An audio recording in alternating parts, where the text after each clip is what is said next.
Welcome everyone, today we have a new guide for Honkai Star Rail. In this video, we'll look into some of the new methods of farming credits and also relic experience with no energy. And we'll go through a lot of notes and also comparisons of what are the loot you get for farming different simulated world. And I'll give you guys a bit of the timing summaries, a bit of the loot summaries to see how much you get from different set of farming strategies and also different method. And within about 3 to 4 hours, we can get over 100,000 credits and also 20,000 free relic experience.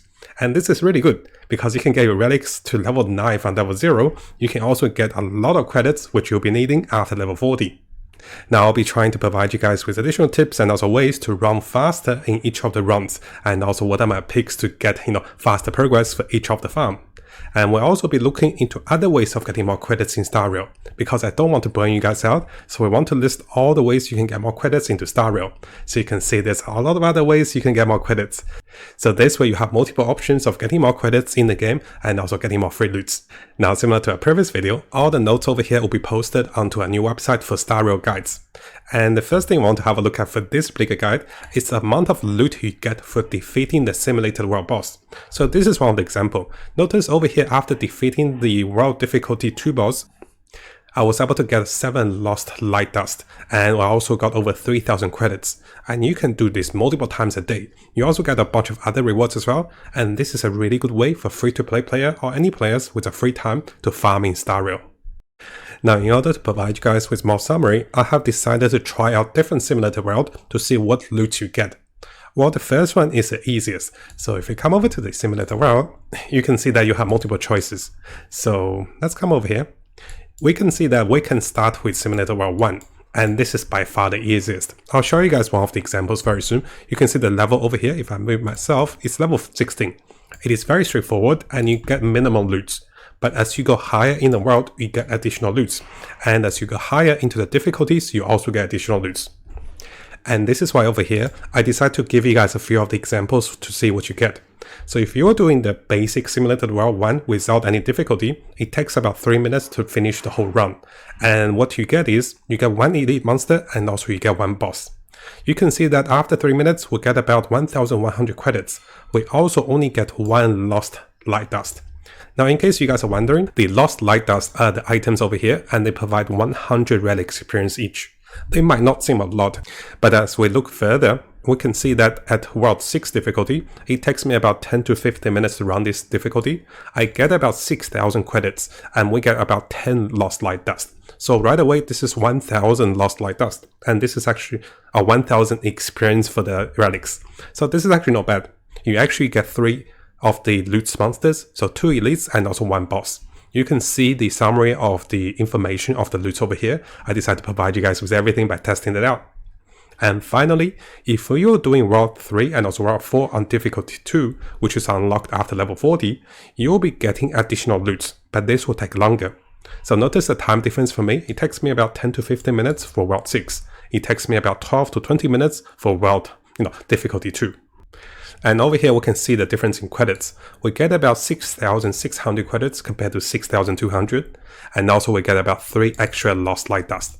So the additional time, I'm not sure if it's worth it. For me at the moment, I'm just farming simulated world 6, which is much easier, much quicker, and also I don't lose a lot. So over here, I have made a summary and also the method. So what I was doing is, I was farming simulated world 6, and you can see that within the game, within like about 3 rounds, I got about 30 of the lost light dust, and I got a lot of my credits. Now, of course, guys, if you can run difficulty 2 with simulated world 2 or simulated world 4 and also 3, it's also good because you can see the additional loots. So if your time difference is not that much different, you always go with high difficulty, right? But for me, I also have a risk of dying and losing the fights. So it is much safer to do simulated world 6 with a quicker speed. So if we were doing this method to farm any of those worlds we described, it is likely you can get over 30,000 credits within 1 hour. And if you guys have a look over here, it will take us 10 energy to get 20,000 credits. So effectively, if you're doing this method, you're getting 15 free energy per hour if you're using this method. And of course, we get tons of the lost light dust, which translates into 5,000 free relic experience per hour. Now, I'm not saying you guys should be farming this for 4 hours a day, right? But I'm just saying, for the example, if we were farming this for 4 hours or 3 hours, likely you get anywhere over 100,000 credits and anywhere close to 20,000 free Relic experience. Now, what does 20,000 Relic experience translate to? It translates into getting one 5-star artifact from level 0 to level 9, which is really good. Now, we have talked about the previous farming guide with farming character experience, so unless you need character experience, you don't really need to farm the daily loot, because this particular farming method provides a lot of more loot. But of course, if you try to level up your characters, the previous video, which I have a guide for you guys and a link for you guys, is also really good. And as you guys can see over here, we also get a tons of character essential materials and also upgrades for different parts like the traces and also weapons. So you can see there's a lot of other materials you get by doing this method. And over here, what you can see is you also get 320 points per clear towards your simulator world skills. So what I mean by that is, let's come over to my simulator world. So each time you clear world 6, you get 320 points. And each time you clear difficulty 3 and also difficulty 2 for simulator world 4 and also 3, you get 320 points towards your skill point. So if you come over to look at my ability tree, you can see that I'm almost perked out. I'm up to the final stage, and the final stage, if I move my head, is about 2,100 per last point. And this is the final one. So this is why I really recommend trying this farming method and also finding the best way that is for you. I have listed out a few, but make sure you time yourself to see which one is efficient and which one is the best for you. And over here, in order to provide you with some additional notes and some tips, on the second part, I'll give you guys some tips to run faster in each of the runs, and we'll also look into other ways of getting more credits. Now, if you guys haven't subscribed, it is a really good time to do so, because I'll be covering tons of free Jade guides, new events, official updates, and also free-to-play tips and also tricks to Hong Kong Star Rail. And make sure you turn on the notification, guys, because some of the events and also some of the updates may be time limited and with a limited number of giveaways. Like in this particular guide, only 2,000 players can get the lucky giveaway for 3,000 jades. So make sure you subscribe and also turn the notification on. And if you look over here, a lot of you haven't turned it on. We have over 80% people who haven't turned it on. So make sure you turn it on for the latest news and also all the freebies with Hong Kong Star Rail. So coming over to the second part. What I do is I'll use a quick replay to show you guys some examples, and this is pretty straightforward. I just want to give you guys min and max to save your time. So one of the first things you want to notice is if you come to any world, you can start to put in a stronger party of most of your 5-star and that deals damage. Over here I purposely put in the strongest unit just to test the world 1 and also the hunt with a pathway to do more damage. Of course, this is world 1, so everything goes right.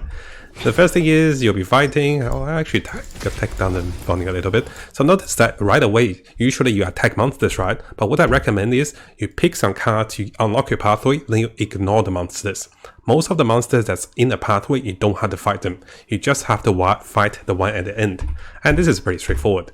So what I also want to show you guys is picking the pathways. So sometimes you have different pathways. So let's come back over here. I'll be picking a lot of the raw damage to get my team doing faster clear. And also here I'll be picking the pathway in terms of currents, trading, battle, and also encounters. This will make my team weaker without the best blessing, but this will be the fastest way to clear the pathing. And of course, I recommend taking a full team of DPS characters, and if you're short on healing, just go with Abundance pathway. Or you can go with 3 DPS and a healer, and then go with a hunt. So of course you can go with support. It is finding the best team for you to clear the world to get the most loot.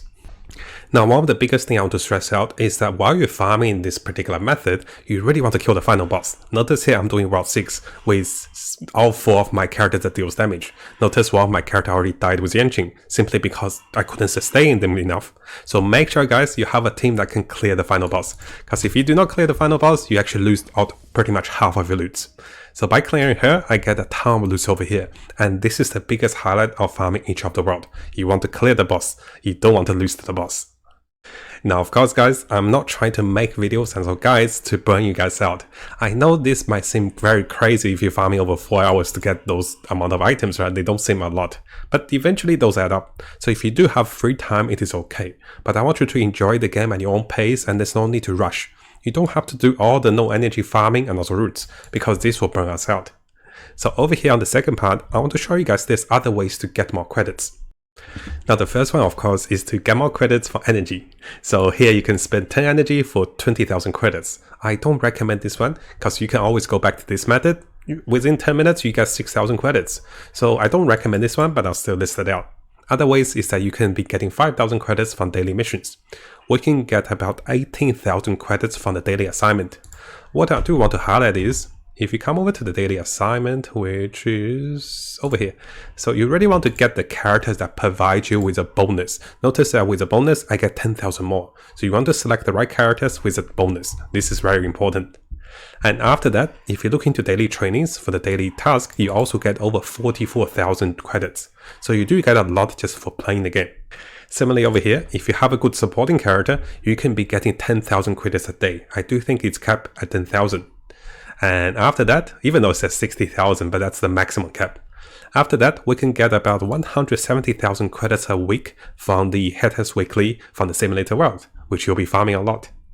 And you can also do Pompon's random quests, which comes on daily. Make sure you speak to Pompon. You get about 8,000 credits for doing those random quests. You can also be getting credits when you level up, and those are pretty nice. So you can see over 40,000 credits at level 45. And finally, as you level up the battle pass, you also get a ton of credits. So you can see 40,000 over here, and over here 50,000. And those are the free credits. No, those are the free battle pass. Those are not the paid battle pass.